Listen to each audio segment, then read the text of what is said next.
la parole à Bruno Retailleau. Madame la ministre, Mesdames les ministres, Monsieur le Président, mes chers collègues, au moment où le débat va s'achever sur cette motion référendaire, je voudrais revenir quelques minutes, vous me le permettrez. Vous ne pouvez pas vouloir à la fois ne pas donner la parole au peuple et ne pas nous donner la parole sur les explications de vote. Bien. Et je vous rassure, nous sommes décidés à nous battre, bien sûr, respectueusement, mais vigoureusement. Voilà, n'en doutez pas un instant. Que reste-t-il des arguments des uns et des autres? Trois observations. D'abord, une certitude, c'est que ce texte n'est comparable à aucun autre. C'est que ce texte engage nos consciences sur la conception que nous nous faisons de l'homme, de la civilisation, de la société, du mariage, qui sont des sujets extrêmement lourds de conséquences. Autre certitude, on voit bien que ce texte n'est pas un texte qui clôt un débat à un instant donné, mais c'est un texte qui nous fait entrer dans une logique, dans un processus, et qui nous propose un horizon, l'horizon naturel de ce texte, parce que, Madame la ministre déléguée, vous nous l'avez d'ailleurs un peu expliqué, sans le vouloir peut-être tout à l'heure, en nous parlant beaucoup de l'adoption et des problèmes de tarissement de l'adoption, notamment international, moins 52% depuis 2004. Eh bien, ce droit à l'enfant que ce texte va inscrire dans le Code civil s'il est voté, eh bien, vous savez que ce droit à l'enfant ne sera pas satisfait, dans les faits, s'il n'y a pas un recours aux techniques de procréation médicale, artificielle. C'est une évidence. C'est en cela que votre texte engage un processus, et c'est ce qui choque un bon nombre d'entre nous. J'ai entendu des citations, Jaurès et bien d'autres. Jaurès avait dit un jour sur les mots et les choses, puisque je l'ai entendu, mis dans la bouche peut-être de Foucault d'ailleurs, sur les mots et les choses, sans doute, la déconstruction peut-être. Jaurès avait dit, quand les hommes ne peuvent pas changer les choses, ils changent les mots. Vous avez été beaucoup plus habile. Vous avez été beaucoup plus habile. Vous n'avez pas changé le mot. Mais au terme d'une formidable habileté sémantique, vous avez gardé le mot, vous en changez radicalement le sens, la nature profonde. C'est en cela que la première manche, sans doute médiatique, a été gagnée. Mais heureusement, le bon sens populaire a démasqué la réalité des choses. Deuxième observation, le référendum, chers collègues, est possible, juridiquement possible. Vous en appelez à Jacques Toubon. Je ne vois pas encore sa statue parmi nous, je vois Saint-Louis, portaliste, et ce ne serait pas bon pour lui, parce que ça voudrait sans doute signifier de mauvaises choses. Bien. Mais le seul interprète authentique, comme disent les juristes, comme dirait Jean-Jacques Hyest et le doyen Gélard, interprète authentique, c'est le président de la République. Et rien ne s'oppose, mes chers collègues, rien ne s'oppose à ce que le président de la République choisisse de donner sur ce sujet profondément social la parole au peuple. Il en est le seul et l'ultime interprète, comme j'ai eu l'occasion de le dire. Alors enfin, troisième observation, le référendum, comme je l'ai entendu tout à l'heure, le référendum, ça n'est pas la rue. Mes chers collègues, le référendum, au moment où je vous parle, chacun d'entre nous devrait s'interroger d'ailleurs sur le moment que nous traversons. Un référendum, c'est au contraire l'antidote des frustrations, l'antidote à la rue, précisément, et au désordre. Je pense que jamais depuis une trentaine d'années, jamais un texte n'aura autant mobilisé nos compatriotes. Et si nos compatriotes, quels qu'ils soient, se mobilisent, ça n'est pas pour eux d'ailleurs, ça n'est pas pour eux. Mais c'est parce qu'ils ont le sentiment qu'on va leur enlever quelque chose, qu'ils vont être amputés. Tout simplement parce qu'ils voudraient donner le meilleur pour leurs enfants. Et le meilleur de ce qu'ils ont reçu, c'est qu'ils ont été engendrés par un père et une mère. Qu'ils soient homosexuels, qu'ils soient hétérosexuels. Et c'est, je pense, sur ce point-là que cette amputation est mal vécue et qu'ils souhaitent aujourd'hui pouvoir prendre une position, pouvoir s'exprimer. Il faut les écouter. Au moment du débat sur le pacte, Irène Théry avait dit, en donnant une définition du mariage, elle avait dit finalement, le mariage c'est cette institution qui articule la différence des sexes, l'altérité sexuelle, et la différence des générations, la parenté. Eh bien oui, les Français aujourd'hui ne veulent pas qu'on leur arrache ni, bien sûr, cette question des origines, et tous ceux qui, dans leur famille ou chez leurs proches, ont un proche, un ami, quelqu'un de très très proche, qui a sur son état civil un trou, savent la souffrance, quel que soit l'âge de la personne qui a sur cet état civil un trou. Eh bien, je pense qu'il faut écouter les Français. Revenez au peuple, écoutez le peuple. Le président de la République le peut et il le doit. Merci. Monsieur Philippe Bas.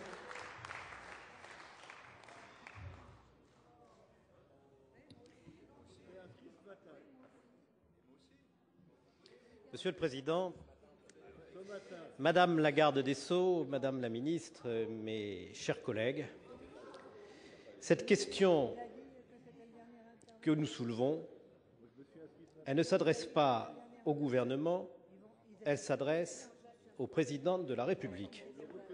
C'est l'article 11 de la Constitution qui le prévoit. Et nous n'entendons pas forcer la main au président de la République.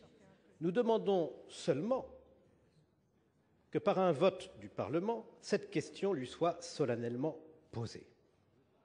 Nous pensons que le président de la République, à la différence de ce que peut être le chef du gouvernement en Allemagne, en Espagne, en Grande-Bretagne, n'est pas le chef d'une coalition, responsable devant une majorité. Ses responsabilités vont bien au-delà de cela. Ses responsabilités lui commandent de rassembler et non pas de diviser, d'unir et non de cliver.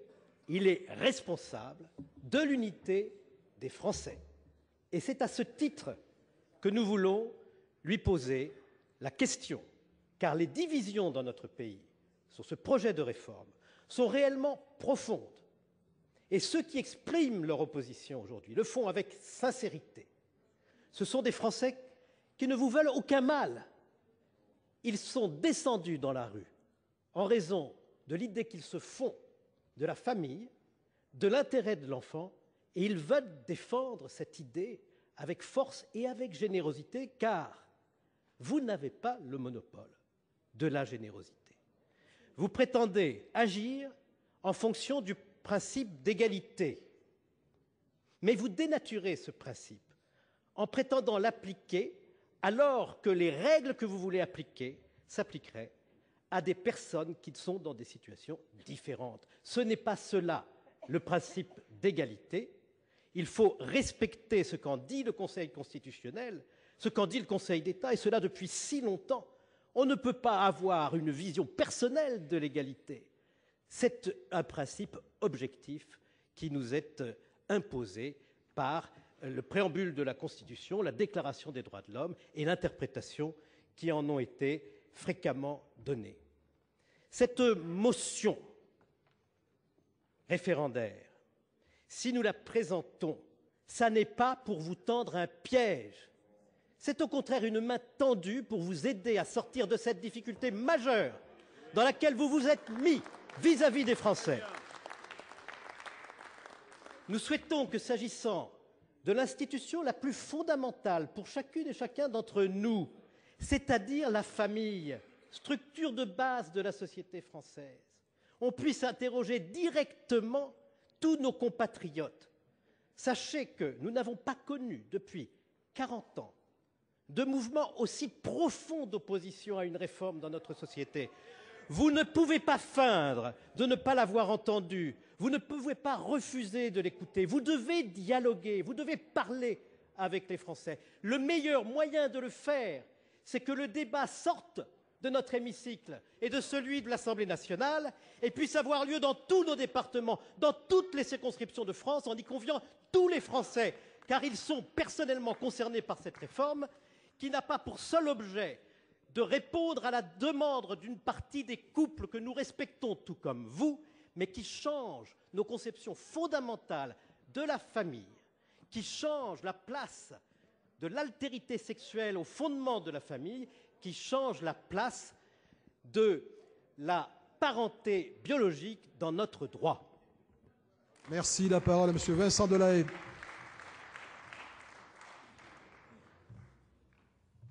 Oui, Monsieur le Président, Mesdames les ministres, mes chers collègues, je ne suis pas, comme mon collègue Yves Dautraigne, un fan de la procédure référendaire. Mais d'abord parce que souvent les Français ne répondent pas à la question posée. Mais en l'espèce, c'est vrai que je vais être favorable à la demande qui est faite, parce que, tout d'abord, je considère que la présidentielle n'a pas tranché cette question. Contrairement à ce que j'ai entendu ici ou là, dans les motivations de la présidentielle, il y avait d'abord un rejet d'un homme, et ensuite, dans les propositions, la proposition qui nous est faite aujourd'hui était une proposition qui arrivait dans les dernières positions. Donc, je ne considère pas que la présidentielle ait pu trancher la question. Le deuxième point, c'est que le lobby homosexuel et le collectif LGBT qui a inspiré cette proposition ne me semblent pas vraiment représentatifs des homosexuels en France. Pour ma part, j'ai eu l'occasion de rencontrer les deux associations dans mon département qui représentent les homosexuels, avec lesquelles j'ai discuté assez longuement. J'ai rencontré aussi de nombreux homosexuels et, honnêtement, on peut faire évoluer le projet de loi qui nous est proposé dans un sens qui soit beaucoup plus consensuel et qui leur donnerait satisfaction. Donc il ne faut pas laisser croire qu'il y a une position unique qui donne satisfaction à une revendication légitime au départ sur ce texte. Et on y reviendra sur le problème de l'adoption, puisqu'on aura l'occasion de parler du fond et j'aurai l'occasion de m'exprimer sur ce fond. Le troisième point que je voudrais souligner, c'est le départ. C'est vrai qu'on a un débat parlementaire riche. Tant mieux, il a eu lieu aussi à l'Assemblée nationale, mais je considère que dans le pays, mes chers collègues, ce débat n'a pas eu lieu. Et on a parlé beaucoup de démocratie participative à une certaine époque. On n'a pas, sur ce sujet précis, eu vraiment cette démocratie participative et ce débat public dans notre pays, comme ça a été exprimé à plusieurs reprises. Et c'est la troisième raison pour laquelle il me semble nécessaire d'avoir un référendum. Et la quatrième raison, c'est l'attitude du gouvernement. Je trouve que le gouvernement n'a pas pris du tout la mesure de l'ampleur de la contestation sur ce projet de loi.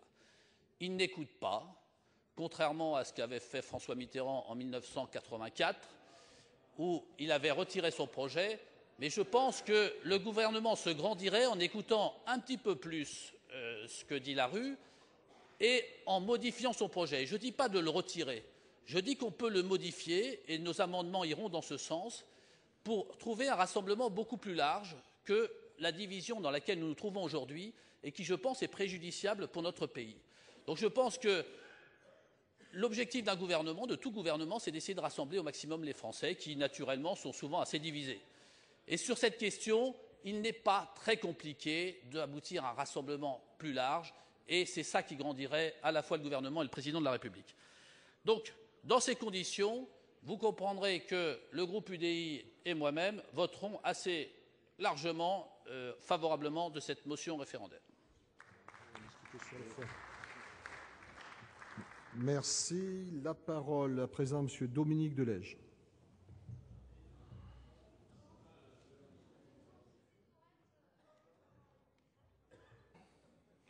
Merci, Monsieur le Président, Mesdames les ministres, chers collègues. Vous avancez comme argument pour rejeter cette motion référendaire l'article 11 de la Constitution avec des arguties autour du social et du sociétal. Je n'ai pas souvenir, lorsque vous proposiez un référendum autour de la Poste, que effectivement vous étiez sur ce type d'argutie, parce que nous n'étions ni dans le social ni dans le sociétal. Et vos arguments seraient d'autant plus audibles si vous aviez bien voulu un tout petit peu plus prendre en considération les arguments constitutionnels qui ont été excellemment avancés hier par notre collègue le doyen Gélard. Le deuxième argument, c'est de nous dire, mais écoutez, circuler, il n'y a rien à voir. Tout ça a été tranché il y a à peu près un an, le 6 mai. Mais, chers collègues, depuis quand un programme électoral dispenserait d'un débat public? À ce rythme-là, il faut supprimer le Parlement et légiférer par ordonnance pendant 5 ans. À ce rythme-là, chers collègues, j'ai ici le programme. Je peux reprendre un certain nombre d'articles. L'emploi, c'est la 3e proposition. Les engagements sur le budget européen, la 6e et 12e proposition. les engagements sur le déficit, la 6e, le pacte de croissance européen, la retraite à 18 ans, c'est la mesure 18, la décentralisation, c'est la mesure 54. Et je peux vous parler également de la TVA et de la République irréprochable. Alors, où est le mandat impératif dans cette affaire? Est-ce à dire qu'avec ce programme, vous avez un mandat impératif? Mes chers collègues, M. Begley l'a dit tout à l'heure, ça a été évoqué à l'occasion de la primaire entre le PS et le Parti radical de gauche, et ce programme est signé PS et PRG. Mais que je sache, aujourd'hui, M. Hollande, ce n'est plus le candidat, c'est le président, et ce n'est pas simplement le président du PS et du PRG, c'est le président de toute la France. Alors on peut attendre de la part d'un président qu'il écoute l'ensemble des Français. Est-ce que vous voulez faire la majorité, essayer de réunir votre majorité, que vous avez bien du mal à réunir, en sacrifiant la famille et l'union des Français? Alors, je voudrais également remercier Madame le ministre qui, hier, nous a invités à méditer sur une très belle citation de M. Char. Mais si les mots sont révélateurs,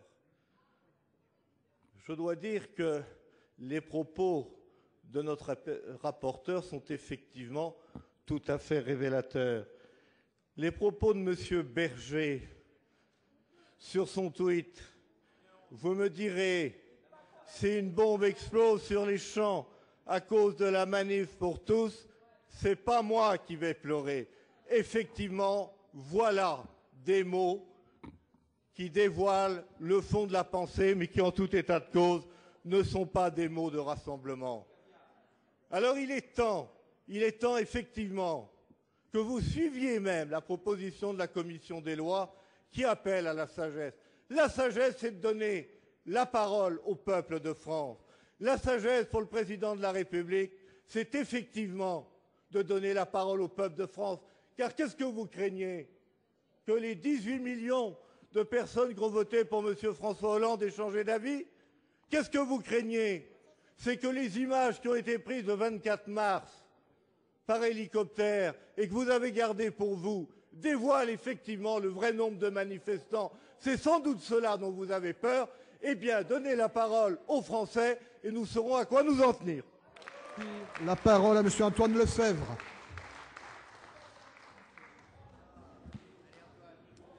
Monsieur le Président, Mesdames les ministres, Monsieur le Président de la Commission des lois, Madame, Monsieur le rapporteur, mes chers collègues, le 10 janvier dernier, soit quelques jours avant la première manifestation d'ampleur à Paris contre cette proposition de mariage pour les couples de même sexe et par là même de l'adoption et des bouleversements induits pour la filiation, j'ai signé l'appel demandant référendum pour que chaque Français puisse en peser toutes les conséquences et se prononcer en conscience. Appel non entendu par notre exécutif puisqu'il a maintenu l'inscription en première lecture à l'Assemblée nationale.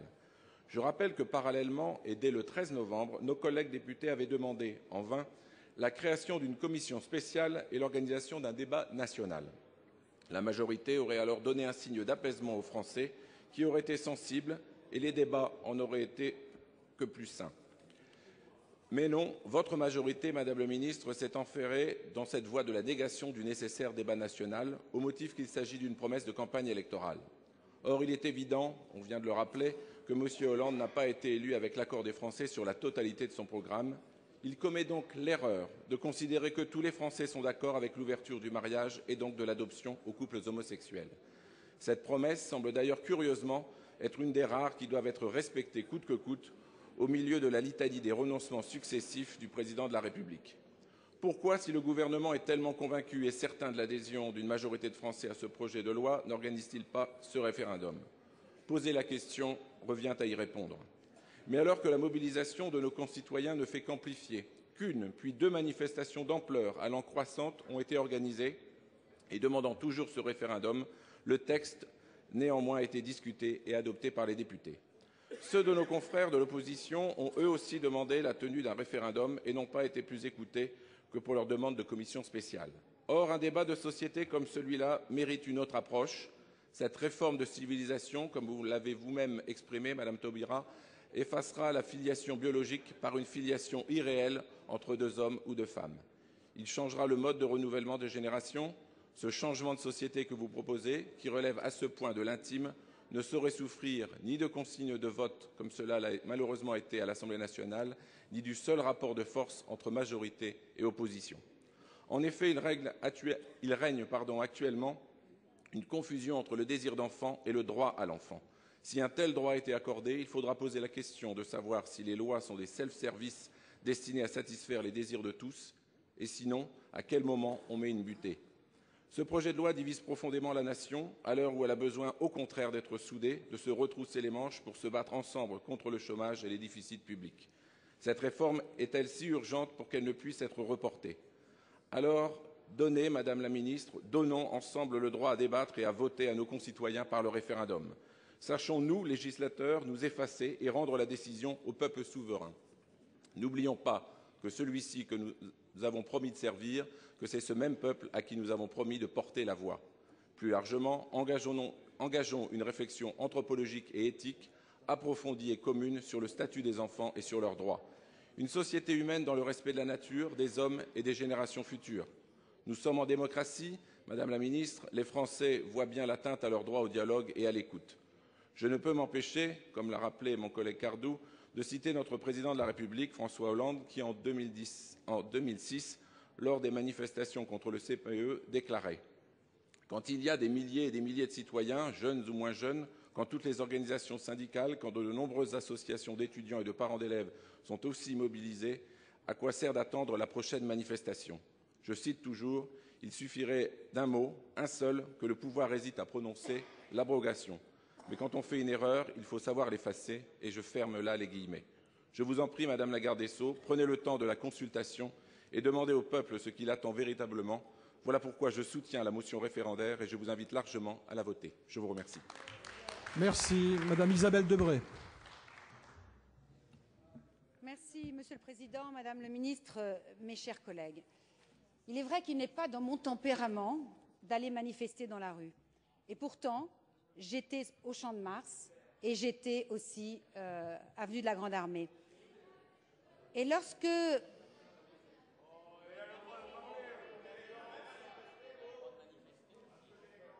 Et je me suis trouvée au milieu de familles, de jeunes, de moins jeunes, qui étaient vraiment, je dirais, un peu désemparés, un peu perdus, en se disant « mais qu'est-ce qu'on fait? Est-ce qu'on va nous écouter? Est-ce qu'on va nous entendre ?»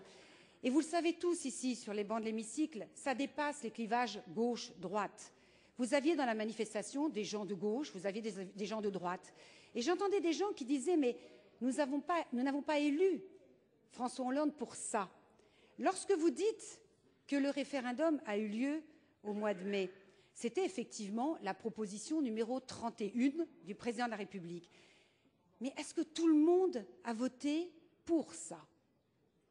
Et pour toutes les propositions? S'ils ont voté pour toutes les propositions, à ce moment-là, vous voyez bien que la TVA sociale ne pourrait pas avoir lieu. Or, a priori, elle devrait avoir lieu. Donc, c'est pour ça que je crois que, mes chers collègues, aujourd'hui, le peuple français, enfin la France va mal, le peuple français va mal, souffre de la crise, les Français doutent, ils doutent aussi de la représentation politique, et c'est peut-être le meilleur moyen, justement, de réconcilier les Français avec la classe politique. Il faut leur donner la parole. Alors, vous me direz aussi, ce projet de loi, Madame la Ministre, vous nous disiez que c'est un problème d'égalité. Mais Madame la Ministre, l'égalité est réelle dans notre pays, mais l'égalité en droit, pas devant la nature. Aujourd'hui, un couple homosexuel ne pourra pas donner la vie. Et prenons l'exemple de deux couples hétérosexuels. L'un pourra procréer, l'autre, malheureusement, pour des raisons que la nature peut expliquer ou que la médecine peut expliquer, ne pourra pas donner la vie. Est-ce là l'égalité? Nous ne pouvons pas être égaux face à la nature. Nous sommes égaux en droit. Et là, aujourd'hui, vous parlez d'égalité, mais il faudrait parler égalité en droit. Et le mariage homosexuel, en aucun cas, donne l'égalité totale. Ça ne sera jamais possible. Deux hommes ne pourront pas donner naissance à un enfant. Deux femmes ne pourront pas donner naissance à un enfant. Alors, Je pense qu'aujourd'hui, enfin, pour le moment, nous parlons de la motion référendaire. On expliquera pourquoi après. Nous ne sommes pas pour ce texte. Et moi, à titre personnel, je m'expliquerai sur les droits de l'enfant, puisque, comme vous le savez, dans cet hémicycle, je travaille au sein d'une association qui lutte contre la maltraitance des enfants depuis très longtemps.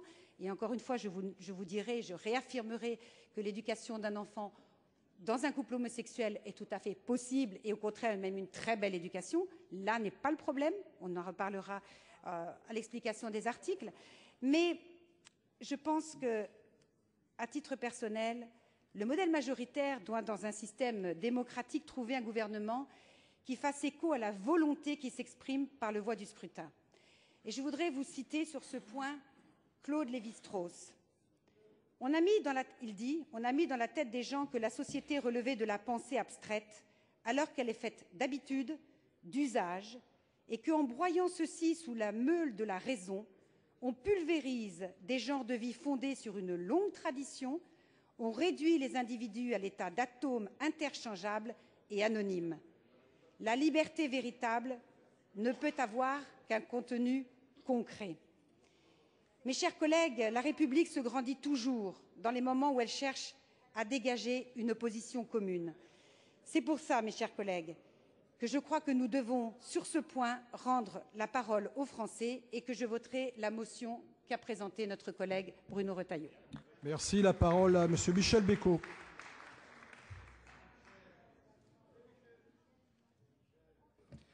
Monsieur le Président, Madame la Ministre, Madame la Garde, mes chers collègues, hier après-midi, le Président Gellert nous a apporté un précieux et nouvel éclairage sur ce texte que vous nous avez présenté, Madame la Ministre. Ce matin, Bruno Retailleau nous a fait une explication remarquable sur sa proposition de motion référendaire. Vous savez, Madame la Ministre, que ce projet de loi ouvrant le droit au mariage et à l'adoption pour des couples de même sexe est de nature à déstabiliser profondément la société française. Le mariage est en effet au fondement de notre pacte social.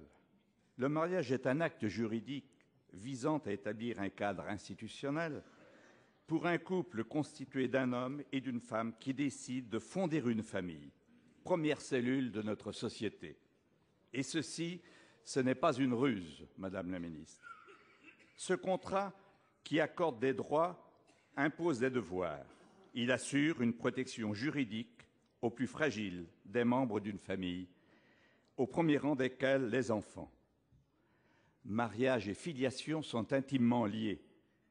C'est pourquoi nous ne pouvons vous laisser agir comme si ce projet de loi ne visait qu'à répondre à une demande d'égalité entre les citoyens adultes.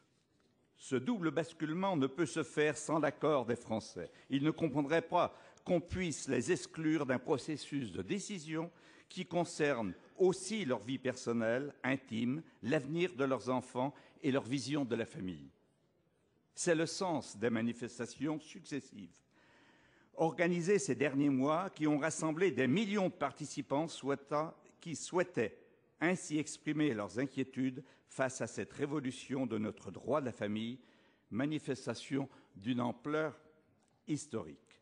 C'est pourquoi nous demandons au Président de la République, qui se veut soucieux de rétablir le dialogue social et de faire adhérer une majorité des Français à ces réformes, de faire le choix de l'apaisement et du dialogue, en organisant un référendum législatif comme le prévoit notre Constitution.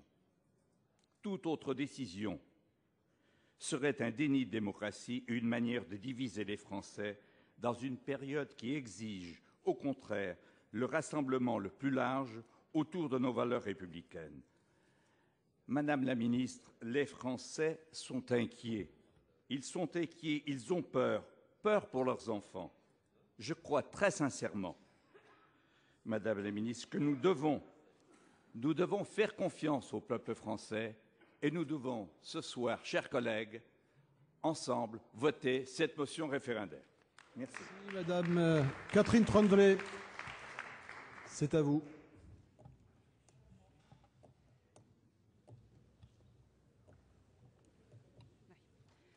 Merci, Monsieur le Président. Mesdames les ministres, mes chers collègues, par le dépôt de cette motion référendaire, nous faisons appel en dernier ressort à l'arbitrage du peuple par un référendum. Nous en appelons à l'arbitrage du peuple pour une raison simple. Lorsqu'on s'attaque à l'essence même de l'institution du mariage et lorsqu'on s'attaque aux structures de la famille, on demande son avis au peuple. Voilà pourquoi il faut réaliser une consultation du peuple. De plus, il convient de préciser que cet appel à la souveraineté populaire est des plus légitimes. En effet, certains répondent avec ce qu'ils croient être de l'habileté que les Français se sont déjà prononcés sur le mariage pour tous en votant pour François Hollande.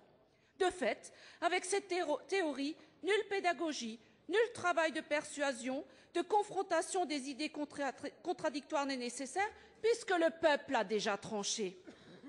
Il est étrange que ceux qui étaient dans l'opposition il y a moins d'1 an n'aient pas mis en pratique plus tôt cette conception de la vie démocratique lorsque la précédente majorité appliquait son programme sur les heures supplémentaires et les retraites. Sachant que tout cela était dans notre programme, comment avez-vous osé défier la souveraineté populaire qui s'était exprimée en 2007 ? Non, mes chers collègues, vous voyez bien que cette conception du débat public n'est pas viable. Heureusement que nous ne l'avons pas mis en pratique à l'occasion des différentes mesures qui nous a été donné de prendre lors de la précédente législature. Je tiens à cet égard de rappeler les efforts en termes de pédagogie que nous avons réalisés à l'occasion de différentes lois, comme les Grenelles de l'environnement, la loi TEPA sur les heures supplémentaires, la réforme des retraites de 2010 et bien d'autres encore. Certes, la pédagogie n'implique pas de déboucher sur un large consensus, mais elle implique de laisser les opinions divergentes s'exprimer et de ne pas user d'arguments d'autorité et d'anathème pour étoffer toute contestation. Or, dans le débat que nous avons depuis plusieurs mois, nous avons passé et nous passons encore notre temps à défendre notre droit à l'expression d'opinions contradictoires. Pendant de longs mois, contester le bien fondé du mariage pour tous relevait d'une nouvelle forme de fascisme, d'une homophobie latente ou de tous ces qualificatifs qu'on emploie lorsqu'on veut être certain de ne pas avoir à débattre. De fait, le débat a été pollué. Le débat a été pollué par cette question simple: a-t-on le droit de débattre de l'opportunité du mariage pour tous ? Pendant des mois, nous avons donc perdu de très longues heures dans des conférences, débats, émissions médiatiques, dans les salons, sur les marchés, dans les bistrots, à débattre du débat. En conséquence, le choix de société qui nous est proposé ici n'a pas suivi le parcours habituel de ces politiques publiques qui, ordinairement, font l'objet d'un processus de maturation qui doit conduire à un débat relativement apaisé. Alors, mes chers collègues, vous ne me demandez pas pourquoi, y compris devant le Parlement, le débat demeure toujours aussi pesant. Cette pesanteur n'a de fait qu'une seule cause, c'est l'incapacité des Français et des corps intermédiaires qui ne sont pas favorables au projet de loi à s'exprimer. En effet, ce débat a été confisqué par la coalition de quelques lobbies radicaux se revendiquant de communautés qui ne les ont jamais mandatés. Peu importe de savoir quelle communauté devait représenter ces lobbies, puisque de fait, il n'y a rien qui puisse nous prouver que ces organisations, associations de quelques centaines de membres soient bel et bien les représentantes de communautés de plusieurs millions de membres. Par conséquent, il n'y a rien qui puisse justifier l'écoute dont ces lobbies ont pu bénéficier auprès du gouvernement. À l'inverse, à la faveur d'un rééquilibrage de la censure médiatique, un rééquilibrage dans l'accès aux médias, immédiatement, des voix discordantes ont pu s'élever contre ce hold-up intellectuel. En quelques semaines, l'opinion a commencé à s'emparer du sujet, faisant abstraction de la vindicte de quelques leaders d'opinion, appliquant implacablement la devise selon laquelle il ne faut pas laisser de liberté aux ennemis de la liberté. Pour tout cela, puisque le débat a été confisqué depuis trop longtemps, puisque les opinions contradictoires ont été cachées avant d'être stigmatisées, il faut donner la possibilité au peuple de s'exprimer à travers une consultation nationale. Ce référendum sera ainsi l'occasion pour tous les Français de donner leur plus profond sentiment sur cette question de l'ouverture du mariage et de l'adoption aux couples de même sexe. Laissez donc les Français construire leur propre opinion, laissez choisir ce qui est bon pour eux. Madame Nicole Bonnefoy. Mes chers collègues, au nom du groupe socialiste, je tiens à rappeler une nouvelle fois les raisons qui nous poussent à rejeter cette motion référendaire. La raison principale est bien évidemment d'ordre constitutionnel. Cela a été rappelé à maintes reprises, ici même ce matin, mais aussi à l'Assemblée nationale au mois de janvier dernier. L'article 11 de la Constitution ne permet pas de demander un référendum sur une question de société. Vous le savez d'ailleurs très bien, quand vous en êtes en partie responsable. Si vous l'aviez voulu, il fallait l'intégrer dans la révision constitutionnelle de 2008. Cela vous a été déjà dit. Souvenez-vous des propositions qui avaient été faites dans ce sens à l'Assemblée nationale et que la garde des Sceaux de l'époque, pourtant de votre bord politique, avait rejetées. Vous ne pouvez donc pas feindre la surprise aujourd'hui. Quand nous vous expliquons que votre demande n'est pas recevable, vous êtes bien ici dans une posture purement politique et démagogique. Car comme je le disais lors de mon intervention en discussion générale, comme le rappelait Alain Anziani ce matin, le référendum que vous appelez de vos vœux a déjà eu lieu, ne vous en déplaise. Le 6 mai dernier, c'est 18 millions de Français qui se sont déplacés dans les urnes pour donner à François Hollande toute la légitimité d'appliquer son programme. Programme dans lequel le mariage pour les couples de même sexe a toujours été inscrit. En demandant aujourd'hui l'organisation des référendums, vous respectez bien peu la voix de ces Français. Par ailleurs, vous ne cessez de répéter que le gouvernement prive ici la société d'un débat fondamental. Mais que vous faut-il de plus? Je vous rappelle encore, l'ouverture du mariage aux couples de même sexe était inscrite dans le programme de François Hollande dès le mois de janvier 2001. Le projet de loi a été présenté au Conseil des ministres le 7 novembre dernier.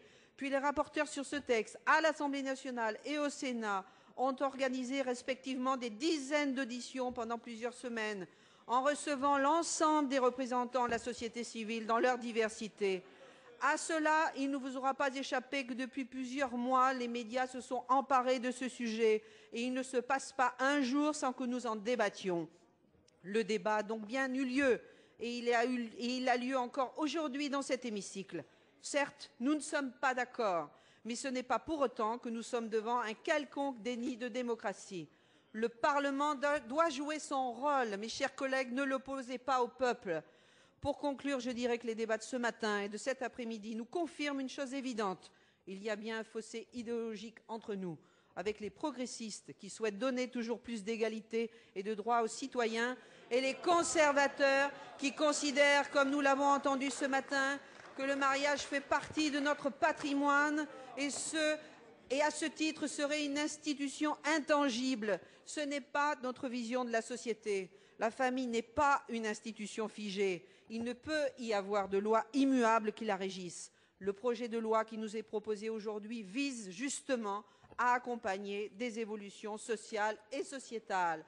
Il s'agit de reconnaître des droits essentiels à des milliers de Français qui existent, mes chers collègues, et qui nous écoutent, mes chers collègues, ne l'oubliez jamais, et qui se voient aujourd'hui privés de ces droits du fait de leur orientation sexuelle. Ce texte d'égalité et de progrès social a toute sa légitimité depuis le 6 mai dernier. C'est pour toutes ces raisons que le groupe socialiste votera contre cette motion. Merci. Mes chers collègues, nous allons procéder au vote en application de l'article 59 du règlement. Le scrutin public est de droit. Il va y être procédé dans les conditions fixées par l'article 56 du règlement. Ceux qui souhaitent voter pour remettront au secrétaire un bulletin blanc. Ceux qui souhaitent voter contre remettront un bulletin bleu. Ceux qui souhaitent s'abstenir remettront un bulletin rouge. Le scrutin sera ouvert dans quelques instants.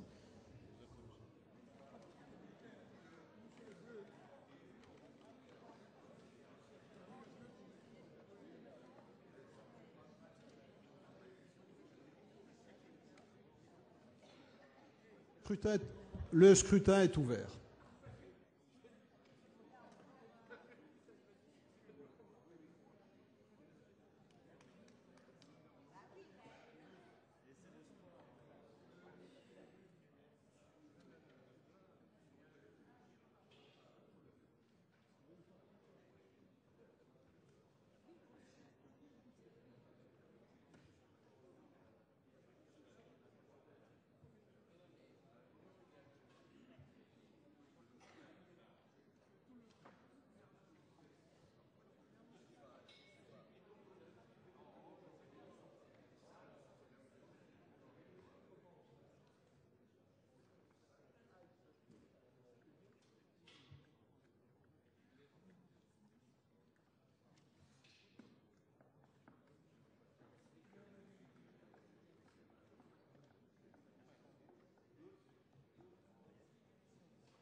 Plus personne ne demande à voter. Le scrutin est clos et j'invite les secrétaires à procéder au dépouillement du scrutin.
Mes chers collègues, je vais proclamer les résultats du scrutin.